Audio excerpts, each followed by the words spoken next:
My name is Dan Schawbel. I'm the author of Back to Human and the host of 5 Questions with Dan Schawbel.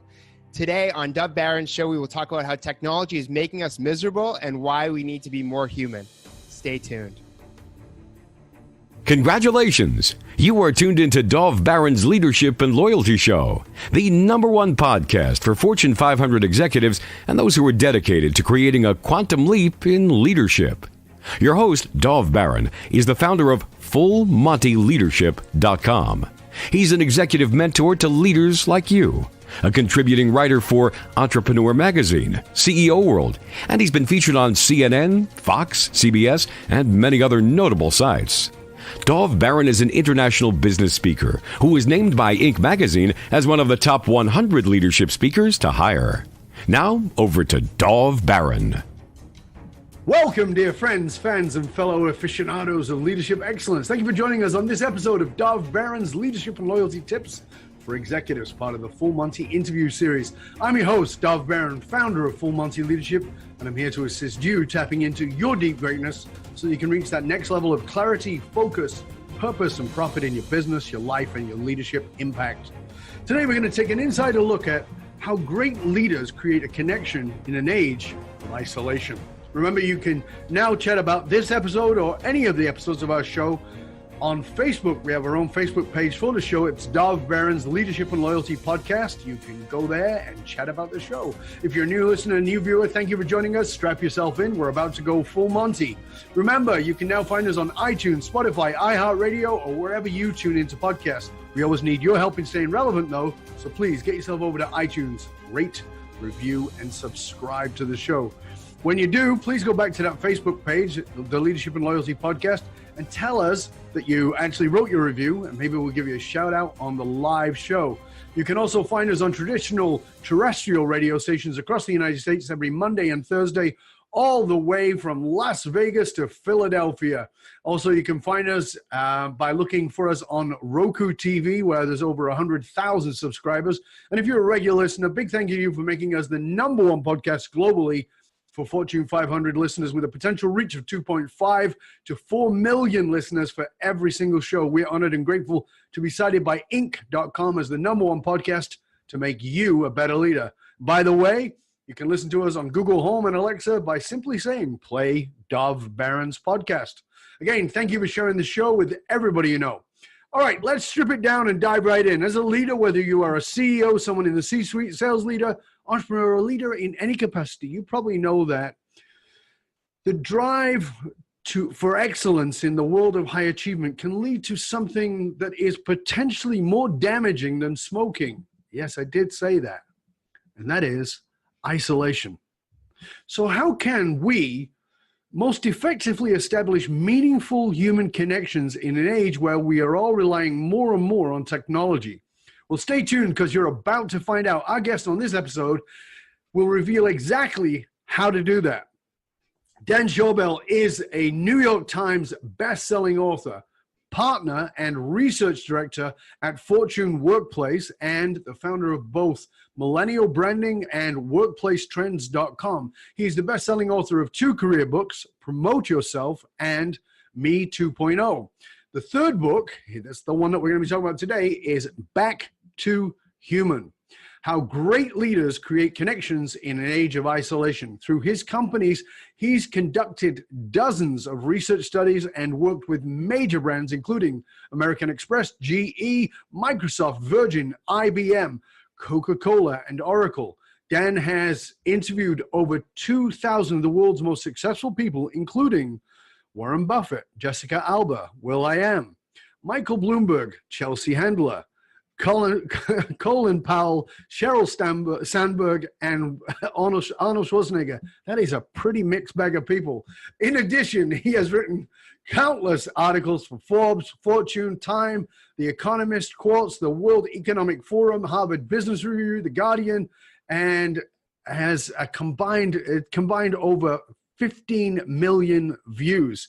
He has been recognized on several lists, including Inc. magazine's 30 Under 30, Forbes 30 Under 30, Business Insider's 40 Under 40, Business Week's 20 Entrepreneurs You Should Follow. Ladies and gentlemen, please put your hands together and welcome Dan Schawbel! Thank you so much, Dov. Good to have you here, mate. Love it. Are you sure you weren't an actor in a previous life or a sports announcer? I used to be the announcer for the WWF. I would believe it. Let's get ready to rumble. I also have microphone envy right now. Yours is like 10 times better. Well, we'll keep that between us boys. Now, you, as I said, you're considered one of today's most dynamic young entrepreneurs. Inc. magazine profiled you. You go out on you've been out on 2,000 media outlets, including NBC's, The Today Show, even Fox and Friends. You've been on the Steve Harvey Show, the Wall Street Journal. And you look like you're about, 23. So tell 35. us. 35. Yeah, well, whatever you're taking, I'd like some of that. So tell us, you've really exploded into that world. Tell us, first of all, one of the things about entrepreneurs is they're always looking to get more visual. They're trying to, be seen more. You are very seen. You obviously have your expertise, but is there a clue you can give entrepreneurial listeners about getting that kind of exposure, getting out there in that way? It's interesting. I think there's two things that all successful entrepreneurs have in common. They want to be more successful. There's always a drive to become more successful. And then they want to be known for that success. And I knew that when I was, a recent college graduate. And so I'm like, okay, well, the best way to connect with people is to serve their needs. And the part of how I could serve their needs was to profile them and interview them. And so, over 2000 since then. In terms of how you can get more publicity, I would say you need to know what your story is. What drives you to do what you do? Why are you the person to start that company? And be able to explain it very quickly, succinctly, and actually have passion behind it, right? So anytime I talk about the books I do, my companies, the research studies, you can tell that I'm so bought into it. It's who I am. Everything I've ever done is folded into the next thing. I never woke up one day and said, in 10 years, this is what I want to create. What I'm working on creates the next thing, right? It went from a full-time job, and then a blog, and then a magazine, and then a book, and then I started a company, and then I wrote another book, and then I started a company, and then I sold that company, and now I have another book. And so everything has been built on everything else. So when it comes to storytelling, don't force it and make sure it feels natural to you. And then in terms of actually getting media attention, I think the most important thing is to figure out how your story fits in the broader narrative locally or nationally or even internationally. So for me, in the early days, my first platform was around personal branding, and there was an economic collapse in the United States.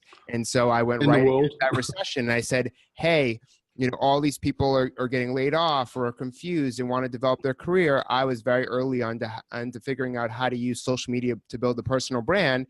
And so I injected myself right into the national conversation and showed that building a personal brand could be an escape or a new path for people to be a freelancer, to start a company, or to brand themselves within their company and become a subject matter expert. And so that's one way I did it. And then the second wave was around millennials in the workplace and generations at work. And so that was massive when I was focused on it, because Time Magazine had that magazine cover, the me generation. And so I was very timely with that. And now with Back to Human, I feel like, we're at a really special time where people are overusing and misusing technology. You could say more so for young people, but it's really everyone. Even my mom. My mom's like, this is the first book I might actually read of your three, because when she describes it to her friends, she's like, Back to Human, and her friends are like, what? Is that like a sci-fi movie? And then she says technology and our addiction to technology, and everyone gets it immediately after that. And so it's fascinating how each book and everything I do, it gets a little bit more broad, but it plays into a larger narrative and conversation that's going on. So think about what you're doing and how you can attach it to something bigger. Do you think there's been a natural evolution? Because the books are three very different books. Promote Yourself, Me 2.0, and then Back to Human. They seem, if you separate them, they seem very, very different subject matter. Do you see them as a natural evolution, or were they just an evolution for you? Yeah, so there's two ways to look at it. One is each book helps you get to the next phase of your career. So even though Me 2.0 was the first book on how to use social media to build your personal brand, it really was like how to get a job when you graduated school. Like I'm telling people how to interview and job search using Twitter, Facebook, and other social networks, and blogging and all those different technology tools that were in their infancy back then.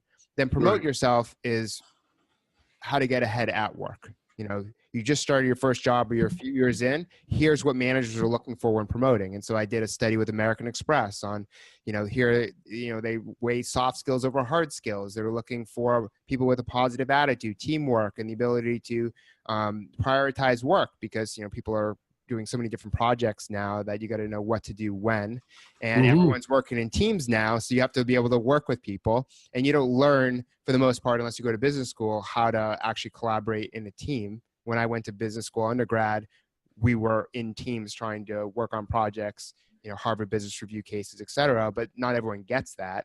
And so it's a rude awakening. You go into work, you're like, oh my God, I have to work with these 3-4 people, all the time. And I'm not prepared for that. I'd never learned how to handle conflicts, and you get stuck, and you need coaching and support. And especially now where everyone's using technology as a crutch, I'll just text somebody and call it a day, right? Whereas human connection is so important. While you can text people to remind them of a meeting, if there's a big conflict and you've really upset a coworker, a text is not going to solve that for you. And our overuse of technology has created a misunderstanding between people. So you think that you're expressing yourself in a certain way and you're giving good directions, but that might not be true. Well, I think that one of the things, let's put technology to the side for a moment. My background, I think is very deep into the psychological world. And one of the things I say to people all the time is, nothing to do with technology. I say, you're terrible at communication. It's not that you've got technology, it's that we've got this assumption that because we can speak and because we can hear, we think we're good at communication. And most people are terrible at it, and technology's made that even more obvious. It's an amplifier. Exactly, thank you. It's an amplifier. And I think that that's one of the things that we've got to pull back to first, is to say, yeah, you're using all this thing, you're using technology to sort of go around an issue, but it actually magnifies the issue, as you were just saying, amplifies it. But the bottom line is that we have to learn to be better human communicators with each other from a place of empathy and compassion. And I know you speak a lot about that in the book, and the importance of empathy and compassion. Do you, in your... You nailed, first off, you nailed this. And the actually one of the most interesting findings from the book is that the thing that gets in the way of human connection the most in the workplace is email. And there was a Harvard Business Review research study that showed that one face-to-face conversation is more successful than 34 emails exchanged back and forth. So like, we're moving back and forth with email where we constantly have to reiterate certain things we're saying. We don't know if we're being understood. And all that time is wasted where you could walk 2 feet and just talk to a coworker and really express what you mean. Yeah. And this is to me, the crux of the problem is, I'm trying to think of that quote. I'm sure you probably might even remember it, which is, we're hurry up. We're going faster to move slower. It's exactly that. Like, I got to send this quick email, which you won't understand, which you'll have to write back to me and go, I don't really get that. I'll write back to that. Then there'll be a reading of the subtext or tone in an incorrect way. I've just had this big thread going on in Facebook. I've got these two talks going on, 2 different rants that are opposite to each other, but I see a connection between them. And every now and then somebody comes back with, well, I don't like your tone. Well, do you know the actual tone? Because I don't know if I don't know about you, but I can't hear letters, right? I can't hear what I'm seeing. I can make shit up in my head.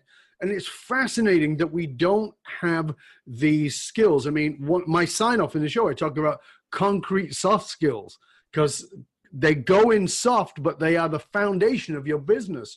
Do you think we've lost that, or do you think that we ever had it, which is to me is a more important question? Do you think we ever really had those skills? Because I get what you're saying about technology, but it seems to suggest that it was there before, and I don't know if it was.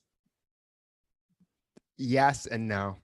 So Okay. I'll tell you why I say that is because I think technology has revealed a lot about who we are and what's actually happening in the world with corruption and Me Too and all these things that you would never have heard about 10, 20, 30 years ago. All the security breaches, all the people trying to interfere in different elections across the world.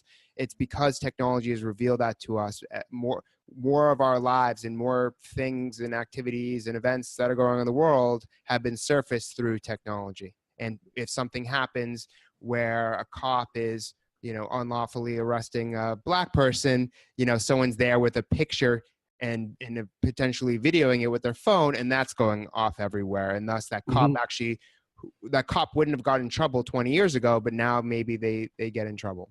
So I think there's the good and the bad. And that's what I learned through the book. It's a double-edged sword.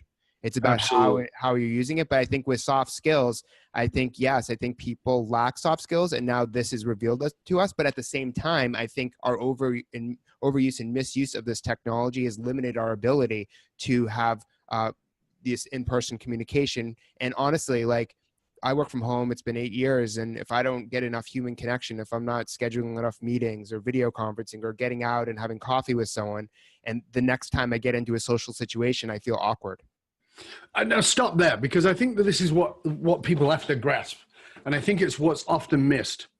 We become more and more isolated, the gig economy and all those kinds of things. And people are working remotely. And we're going to talk a little bit about that.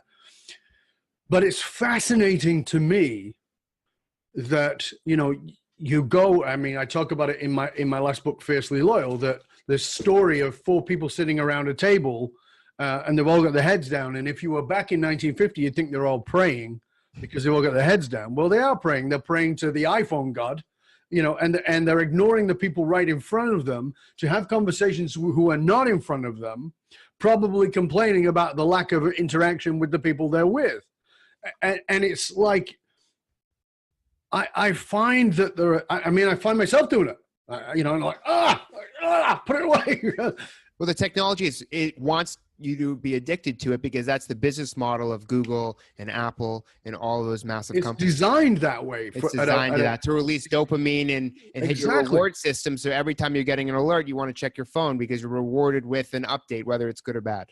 You're exactly about what's going on, and there's a fear of missing out. And we want. You said something that I think is really important, and you recognize it in yourself, and I've certainly recognized it in myself.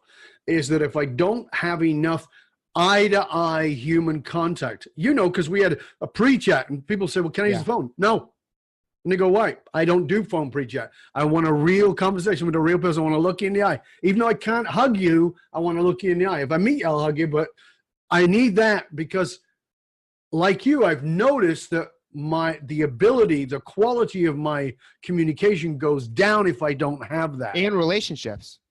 Establish really deep, meaningful relationships if you are just texting people and messaging them on Instagram or emailing them. Think about the people you've met in your life. Those that you're closest with, you actually have met, you've gone to coffee with, you've gone out with, you've called them on their birthday. We think Facebook has made us think we have 1 million friends, but we really don't. It's an illusion. In fact, you put out a stat, right? What was the stat you shared? Someone with an average of 150 Facebook friends only has 3 they can actually count on and who will be there for them in a time of emotional crisis. So 150 friends equals 3 real friends. Yes. So just for a moment, as you're listening to this, as you're watching this, I want you to think about how many quote friends you have on Facebook, and that 1 in 50 might be a real friend. And I would suggest that as the numbers increase, the percentage of real friends goes down. So out of 150, you may have 3, but by the time you're at 3,000, it's not 1 in 50. It's probably 1 in every 500, probably more likely, right? Yeah. So we're losing. It's this illusion of connection. Now, another thing you talk about in the book, which ties perfectly into this, and I wrote about it in my book, and I spoke about it many times on interviews, is the importance of friendship in the work environment. Because one of the things I freaking love about millennials, and I've said this many times, is millennials have a very different idea of work-life balance than baby boomers. We, baby boomers, went to work. We wanted to leave at 5 because we wanted a work-life balance. Millennials understand, I ain't leaving at 5. That's not how it works. So when I'm at work, I want relationships. Tell us about what you discovered about that friends and work. This is quite a topic, right? So first off, I work with Virgin Pulse. We surveyed over 2,000 managers and employees in 10 countries. And I found that 7% of the global workforce has 0 friends at work, goose egg. And half of the global workforce has 5 or fewer. Yet we're spending so much time working. Not having your phone is the new vacation. Most people answer business email outside the office. We have a third of the global workforce that works remote. Two-thirds are disengaged. So we're always, trying. We think we're connected. We're always working, and yet we're not establishing really good relationships with people. And if we don't have a good relationship with our boss and our coworkers, then what do you think our personal lives are going to be like? If you get yelled at by your boss, you're taking that home to your wife or husband, right? Or children or friends. And if you have a bad day in your personal life, that's going to affect your work. So people are people. We're humans, and what happens at work affects our personal. What happens in our personal life affects work. So that's why we really need to work with people that inspire us, that support us, and who are very empathetic, because that's going to make our whole lives so much better. We spend a third of our whole lives working. So we got to that's why I concentrate so much on improving workplace cultures, because if we can improve workplace cultures, make them safe and healthy and supportive, then someone's whole life is going to improve as a result.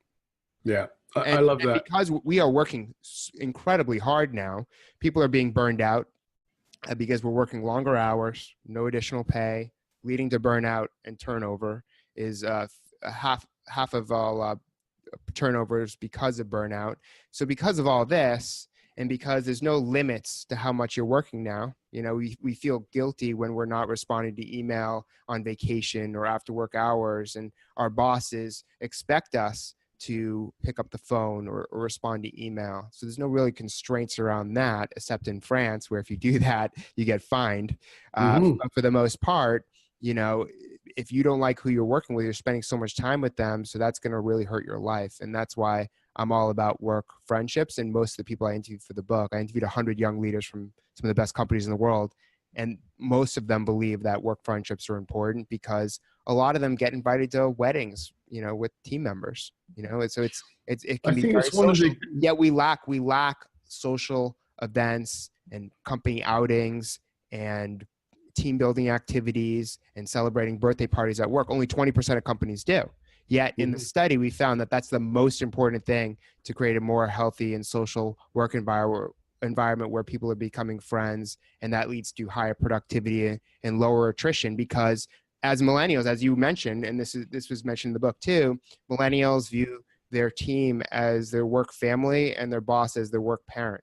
And so if you have a really good family, right, and a boss that supports you, and you feel like you belong to this group, you're not leaving for $5,000, right? No. The cost of you leaving is just that much greater.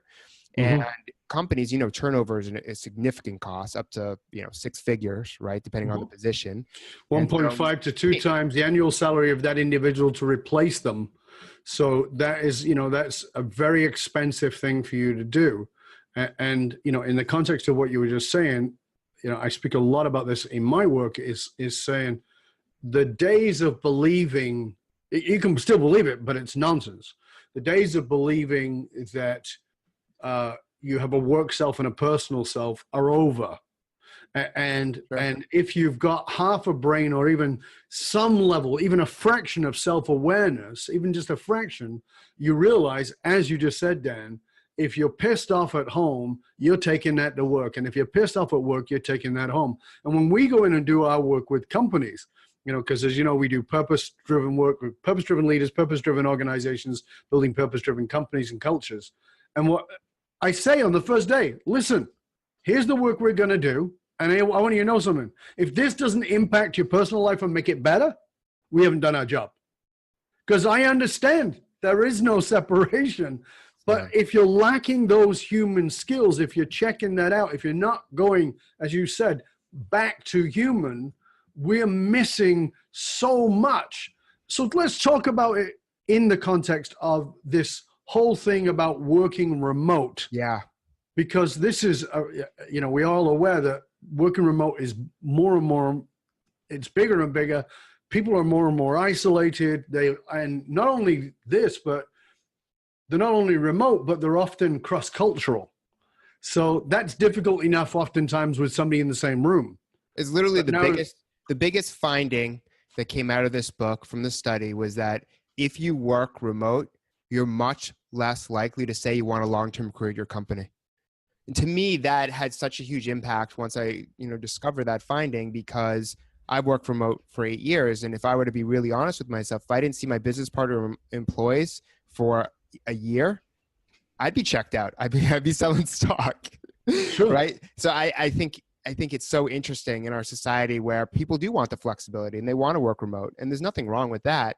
But everyone always talks about the positive aspect of working remote. You get the freedom and flexibility to work when, where, and how you want. And that's great. It's hard. That's an easy sell, right? Like that would get anyone excited. The word freedom in a sense is something that everyone desires regardless of where you live. But there's a dark side. The dark side is that you could potentially not get as much human contact. If you're not disciplined, if you're not getting out there. For me, I'm breaking my day up. I'm getting coffee with people, getting breakfast. I'm having video conference calls every Monday. We have a team meeting. I'm constantly thinking about this, right, in my head and trying to serve my basic human needs, right? Maslow's hierarchy of needs. After safety, security, food, and shelter, we need love and friendships. Connection. Otherwise, we'll never be self-actualized. So no matter what we say, and if people want to blame technology or not, these are our basic human needs, and they're never going to change. We all have 24 hours in a day. We all pay taxes. We all are born and we die. But also, we all have these basic human needs that are not going to go away, regardless of how much virtual reality there are, artificial intelligence, any of these technologies. It's still we need to connect on a human level.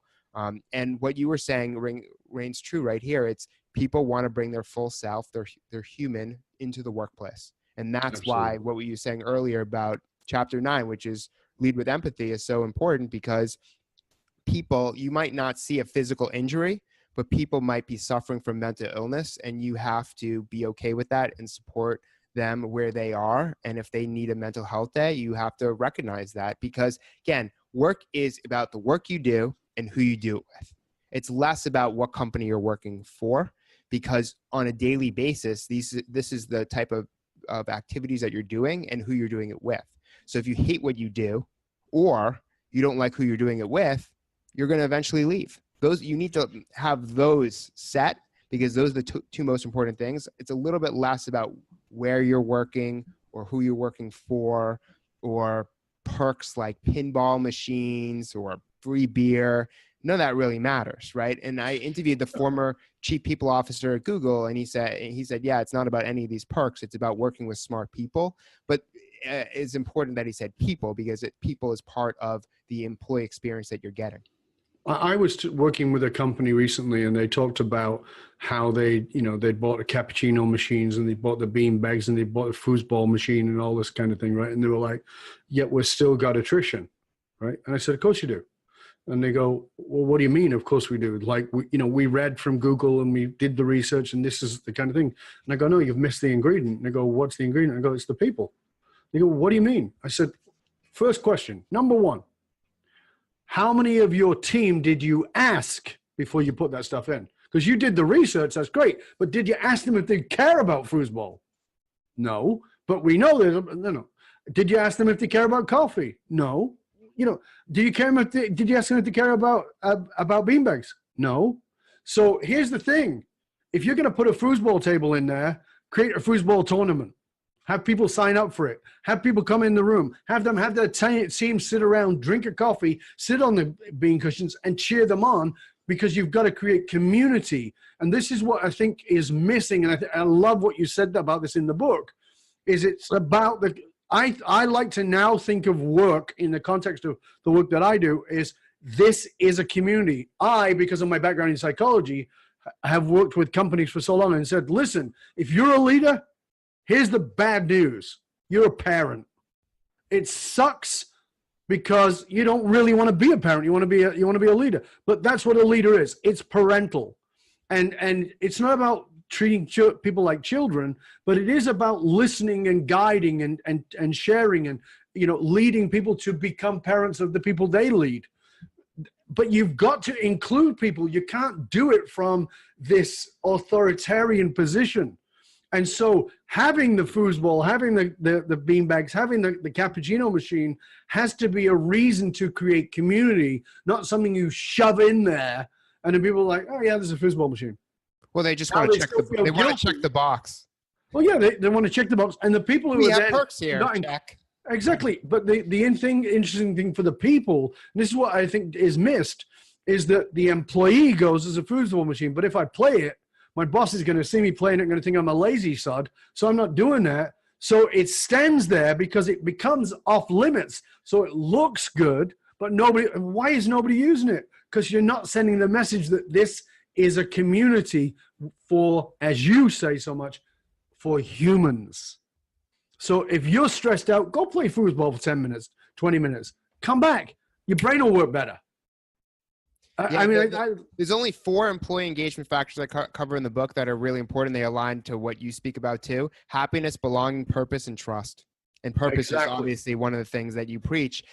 They're all connected though, right? If you don't have a strong purpose, if you don't feel like you're belonging, you're not going to be happy. If you're not a trusting leader and someone who people can confide in and feel comfortable around, then you're not going to feel like you belong with them. You're not going to be happy. It's all connected. It's all connected.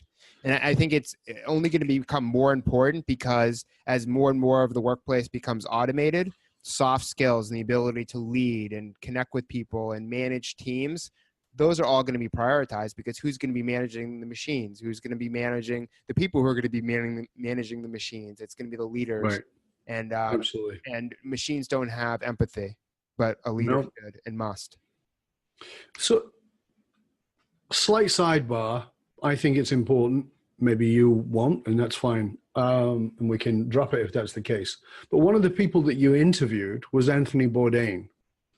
I made a video after Anthony Bourdain suicided, and it's on YouTube. It's called "Why Celebrities Suicide." It wasn't just about celebrities, of course. It was about why people suicide. And one of the things I talked about there was how we are looking at, how can somebody so successful suicide? They've got it all. Yeah. And one of the things I talked about is that the number one prevention of suicide is community, is having a community. And we know that, again, research shows that people go through suicide when they feel isolated, suicidal thought processes, when they feel isolated. And the challenge with that, and I think so few people grasp this who don't suffer from depression, I did very severely, but the idea that you can feel isolated in a crowd. Yeah. And you can feel even more isolated in a crowd where you're the leader and you don't feel anybody can get you. Our show is designed for leaders. We focus on leaders, whatever the form that is. But can you talk to us a little bit about that? And was there anything you saw in that interview that revealed anything to you, even looking back, that you maybe didn't see at the time? First, I will say that you can be around everyone and no one at the same time in our society. Absolutely. So you can be physically next to someone, but not emotionally, spiritually, or mentally, which I think is so fascinating. Like in the subway, at work, wherever you are, there are a lot of people, right? You could connect with these people, but you'd rather default to looking at a device. And even simpler, you can be one-on-one with somebody. The loneliest place in the world is to be lonely in a relationship. Because Absolutely. Your partner's always on their fucking phone, and I've been guilty of it. Yeah, Anthony Bourdain, I think I was fortunate that interview came to me. Like I pitched it for years, but nothing ever happened. I think you could tell on the phone, and I didn't never really watch his show too much because I don't have TV. So that prevents me. Right. But he just seemed a little exhausted. That was the overall emotion and sentiment from that call. Was he's had a lot. There's a lot going on there. Right. And I think it's fascinating because he might appear, and other celebrities and successful might appear like everything's perfect. Right. But you never know what's actually happening in their head. They're the ones experiencing that, not you. And I think, with Mariah Carey coming out as bipolar, Ryan Reynolds is suffering from anxiety. I suffer from anxiety. So like all of this is coming out. And I think a lot of successful people actually suffer in some way, right? I think that's, it's like Ryan Holiday's The Obstacle is the Way. It's like the obstacle which could be in your head is actually part of the driver to what you're accomplishing. And I think that we are headed to another chapter in society, which is a positive, where more and more, the more celebrities that come out about their mental health, it's game changing. Like I would never be able to post on Instagram, which I did, I think 3 months ago, about my anxiety and tell the story of my life. But now I feel more comfortable doing it. So it's not just me in terms of where I am in my life, but the fact that the more and more people I know or who are famous, who are talking about it, it opens the door and makes other people feel comfortable to talk about it as well. And so I think that actually could be a little bit of the good thing about technology, is that it's easier to post about it than to like publicly say it. But I think getting out at all is important because other people are suffering too, and they want to feel like they're not alone. Yeah. And it's happening in the workplace. I'll tell you something. I've been studying mental health in the workplace. This will eventually become book 4 about my anxiety. But PwC and other companies now, what they do is they have campaigns where employees wear ribbons, and the ribbon signifies that you can talk to that person about mental health, which I think is very cool. But it's still early. 85% of the global workforce says there's a stigma around mental health at work. And in the UK, I think it's like 4% of people feel comfortable talking about it to HR. So it's still real. We're in the early days, but I'm telling you, with all the meditation going on and mindfulness, it's definitely moving in that direction. Yeah, and that's for me anyway. I believe that's a really good thing.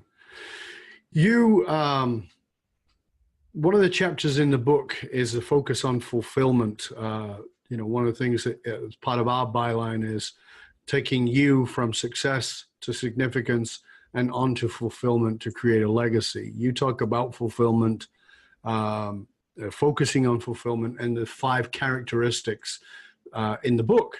So talk to us a little bit about that, because I think that in my experience, people often confuse success with fulfillment, i.e., the reason I bring it up now is because we just talked about Anthony Bourdain, who had enormous success, and many successful people who have enormous success, but clearly lack fulfillment. Can you walk us through that a little bit, Dan? Yeah, I think it's interesting because we think that other people make us fulfilled all the time, but I think you can make other people fulfilled, but you have to focus on yourself first. Like you have to be selfish before you can be generous. If you're not in a healthy state, if you're not fulfilled, if you're not excited about work, if you're not doing leading or doing something that you enjoy and that you are challenging yourself with, you're not going to be able to inspire other people. They're not going to be able to get around your mission because you might not even know what that is. So it is about focusing on yourself first. Like I can help a lot. I know exactly what I want to do in life. Like things will change, but like I have a pretty good idea of who I am and what I can offer. And because of that, it's very easy for me to post twice a day on Instagram trying to inspire people because I'm good to go, right? And I think you feel the same way. It's like you've already accomplished a lot. You kind of have a good sense of who you are through all of this work and all these experiences and meeting people and doing all these workshops. And because of that, you have clarity, and therefore you can transfer that clarity to inspiration for others. That's what I totally believe. That this is why it's chapter 1, because it sets up the whole book. So the book starts with focus on fulfillment. It ends with like improving the employee experience. And employee experience is very holistic. It counts for everything. So it talks about everything that I'm dealing with here.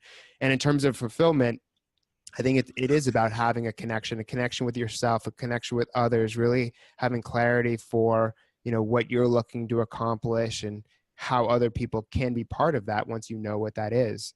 And then having values. I think if you're looking for a job or if you're looking to lead, regardless of your position, it's about knowing who you are, knowing who you're not, and thinking about what you value and then communicating those values to others, right?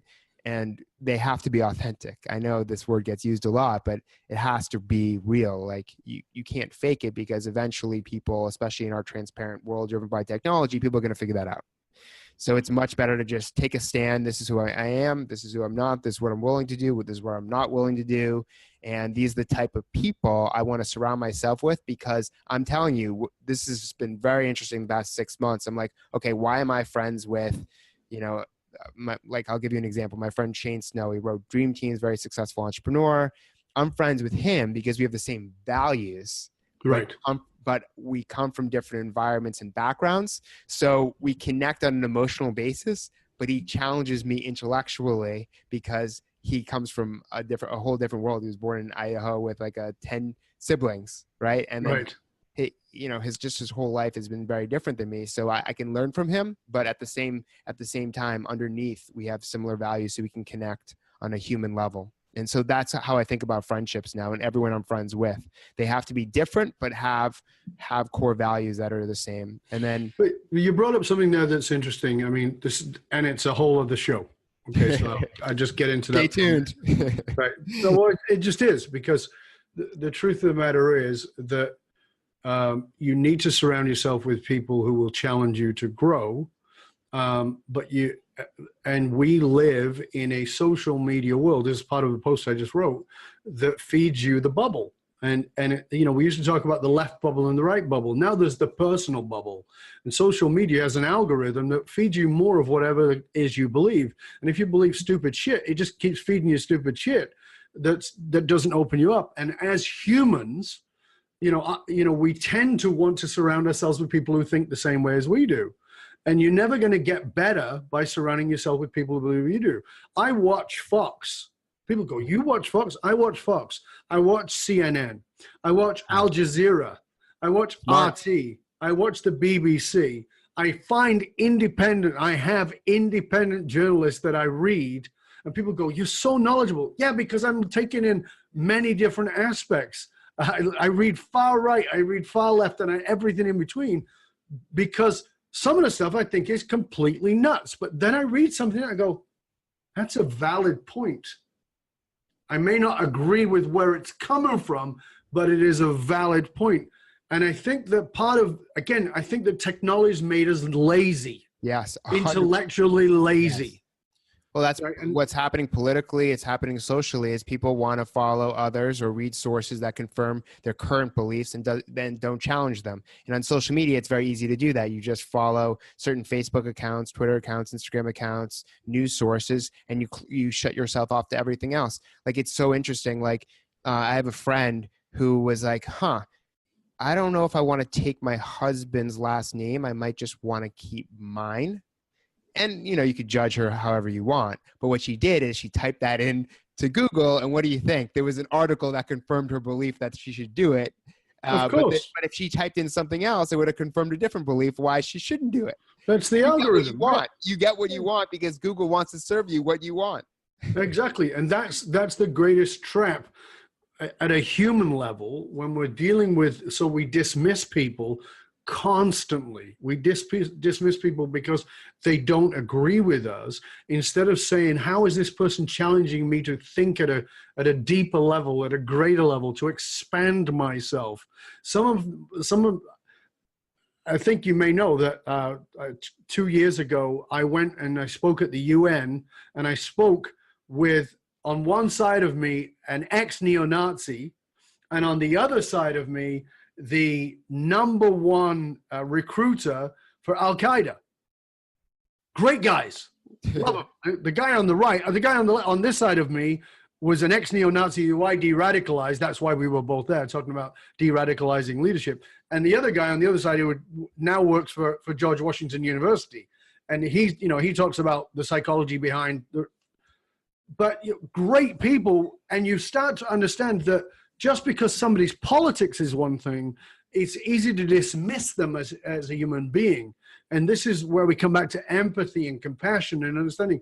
Like for me, I can't say enough about the importance of emotional intelligence in leadership, but it's still pretty fringe. It's still pretty like, yeah, that's the HR department. No, the HR department is now your legal department. I call HR department the pre-legal department. You put them through HR to make sure we don't end up in legal.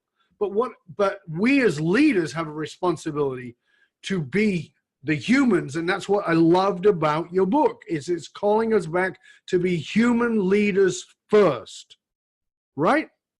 So yeah, because we want to be connected with other humans. Exactly. Whether we're consciously thinking about it or not, that's what we actually want inside. Now, I recently wrote a book called One Red Thread. It talks about purpose and how we find our purpose in our lives. And one of the things I like to know is, not everybody does know, but I'm guessing with your self-inquiry, what would you say is that single thread that has connected everything that you've done throughout your life? What seems to be that common red thread that runs through your life? Well, my mission statement is to help my generation from student to CEO. So that's on the top of my website. That gives me clarity of, okay, what's, I don't have to think of what's next or what am I doing on a daily basis. I'm just, I'm going along with this. This is the leadership book. Half of people my age have a management title and above, 5% have a director title and above. This is what I'm meant to do at this time period. I have great clarity around that. In terms of what I've been through though, it is great struggle, enormous persistence, and then an accomplishment. And it's always resets. I always start with almost pretty much zero, and then I have to build up again. Instagram, I started with 4,000. I'm up to 33,000.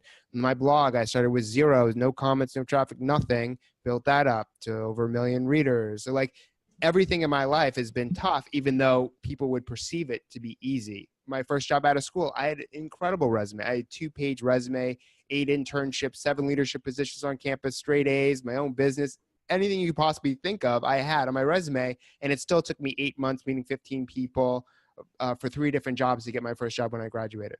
So like, it's always been hard. I didn't get into my college of choice, early decision. I got in, I was deferred, but during that time period, I interviewed on campus. I wrote them a letter. I got straight A's my last semester. So it's always been like this. So that's the thread in terms of like my life is it's ups and downs. Every book was rejected by every publisher besides one. I like almost feel like I barely get each deal. And so, but at the same time, it makes you grateful. It makes you appreciate it more. If things come easy, you're not as excited about them, but it is all storytelling psychologically in your head. And when you go to tell others who will potentially be inspired by the hardships you've overcome over the years.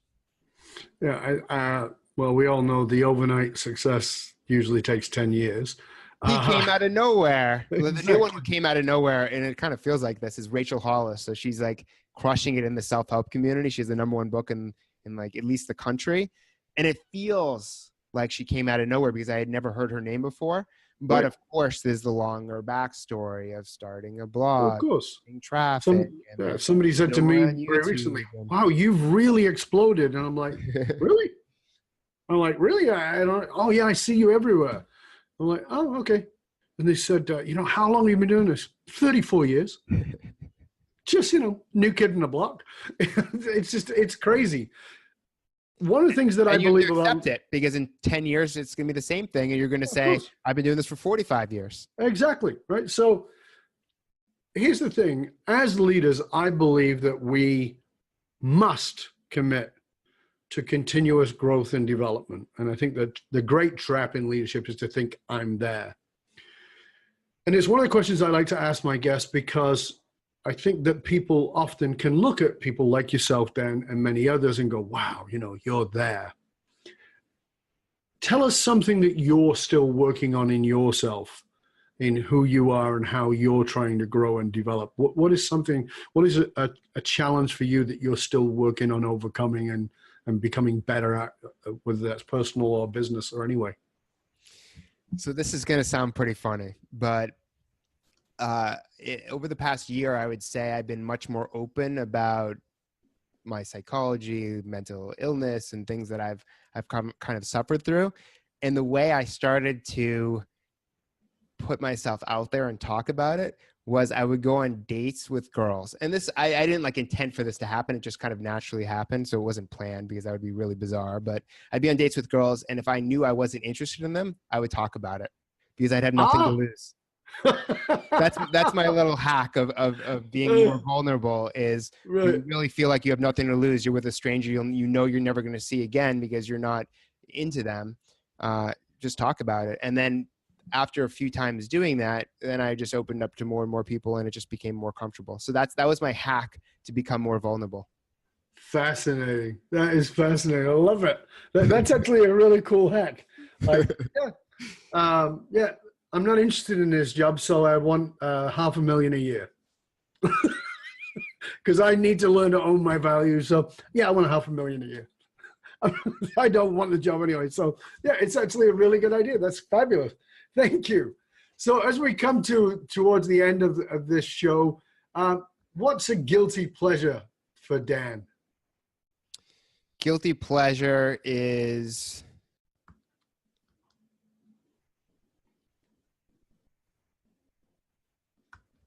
yeah, you can tell us. We won't tell anybody. It'll just be between the two of us. And everyone here.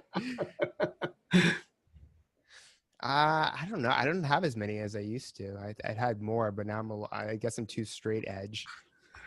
I would say like going away to be able to not have to deal with a lot of things that are happening. So escaping, traveling, going to, for instance, Costa Rica. I think that's a guilty pleasure because when I was there, I wasn't really doing that much work. I was just kind of in my own world. And I think that everyone needs to escape in order to, one, appreciate where they're currently living, two, challenge yourself, take yourself out of your comfort zone. Like I rappelled down a 250-foot waterfall, right? And that was pretty big for me because I have a fear of heights. And so I have a hack for eliminating the fear of heights if you're interested. I have a fear of heights, sure. Yeah. So like I went with a bunch of friends, and if I was the first to go, I'd have the least amount of anxiety because I was getting it over with. Anticipation and anxiety builds the longer you have to wait. And I knew that about myself. So I was always the first to go, and that's how I did it. Yeah, I'm the same. I do things first for exactly that reason. People think, oh, you're so courageous. No, I'm shitting myself and I just don't want to any longer. So I'm going to go first. Exactly. There's a hack for everything. There is. So as we finish up here, what I would like to hear from you, Dennis, can you give our audience a piece of practical guidance, something they can do in the context of your book, in the context of what it is that you're sharing, something that they can put into action, preferably within the next work day, but certainly within the next 5 work days, that they can say, okay, I'm going to go do this so I can really interact with this. Besides, of course, getting your book, which we'll tell them how to do in a moment. But what's the practical piece of advice you would give them? I want to keep it really simple. So the main message in the book is let technology be a bridge to human connection, not a barrier. So in practice, that means that you should use a calendar, text messaging, all this technology in order to sync up, even a chatbot in order to sync up and allow the technology to enable you to get to a location, a meeting, an office party, a networking event. But when you're in that meeting, you can put your phones in the middle of the table so that everyone knows that they're not going to be looking at their phones the whole time. They can actually be present and attentive and share ideas and collaborate. At a networking event, if you go to a networking event and you're still using the technology that got you to the networking event, you're not using it properly. Your goal at the networking event is to actually meet maybe 1 to 3 people and actually talk with them and find out what they do and how you can help them and what they're struggling with and all of that. And so I think let technology get you to a place, get you to a video conference, which this happened with us today. But once you're there, be attentive. Don't like look at your phone or watch or anything. Being present is so important because that's the only way to establish the type of emotional connections required to be very effective, to feel like you belong, to increase engagement, and overall just to be happy. I mean, that's what we're trying to really get to here. That's all anyone actually wants. And that requires deep human connection. And because we're spending so much time at work, we need some of that at work too. Absolutely. Thank you. This has been a total pleasure and honor. Loved having you here. Please tell our listeners, our viewers, where they can find out more about you and all the resources that you offer. Excellent. So you can listen to the podcast, 5 Questions with Dan Schawbel. I ask people 5 questions in under 10 minutes. You can pick up Back to Human at a bookstore or on Amazon or Barnes & Noble. And you can go and see my research and articles and all the other content at danschawbel.com. It's DANSCHAWBEL.com. Thanks, Dov. Thank you, sir. It was a pleasure and honor having you here, my friend. Thank you so much. I really hope that our listeners, our viewers will really take the time to go back, listen over the show again, take notes. But the central message, the central message is use technology to allow you to be more human, not less. Is that it? That's it. Thank you, sure sir. You didn't write the book? You'll write the sequel.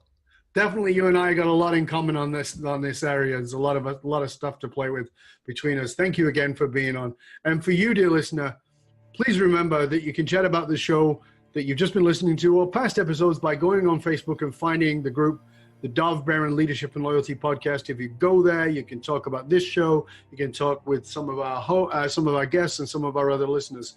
And remember, the research consistently shows that one of the biggest challenges facing the most successful companies can be somewhat counterintuitive in that these fast-growing companies often hit a point where they realize they're spending a fortune attracting, training, and developing talent only to have them leave at an alarming rate. It's exactly what Dan's been talking about today. If you are sick of investing in training and developing of your talent, only have them leave you before you get a return on your investment, then come talk to us at fullmontyleadership.com, where we provide you with the essential leadership skills to rekindle and amplify the hidden loyalty assets inside of your organization by tapping into purpose. fullmontyleadership.com/consulting. We provide you with the concrete soft skills to get you and your organization to the top and keep you there. Why? Because you can't outsource authenticity. Also, remember, you can stop by the Matrix. Go to matrix.fullmontyleadership.com. You don't need a www, just matrix.fullmontyleadership.com and get your authentic leadership self-assessment tool. It's valued at $197. It's absolutely free to you. It'll show you where the real strengths are in your leadership and where you need to tighten it up a little bit. And also remember, you can find us on Google Play and Alexa by just simply saying, play Dov Baron Podcast. Thank you for sharing the show with everybody you know. Till next time, stay curious, my friend. Stay curious about how you can use technology to be more human, not less. I'm Dov Baron. I'm here to assist you tapping into your deep greatness to reach that next level of clarity, focus, purpose, and profit in your business, your life, and your leadership impact. And I am out.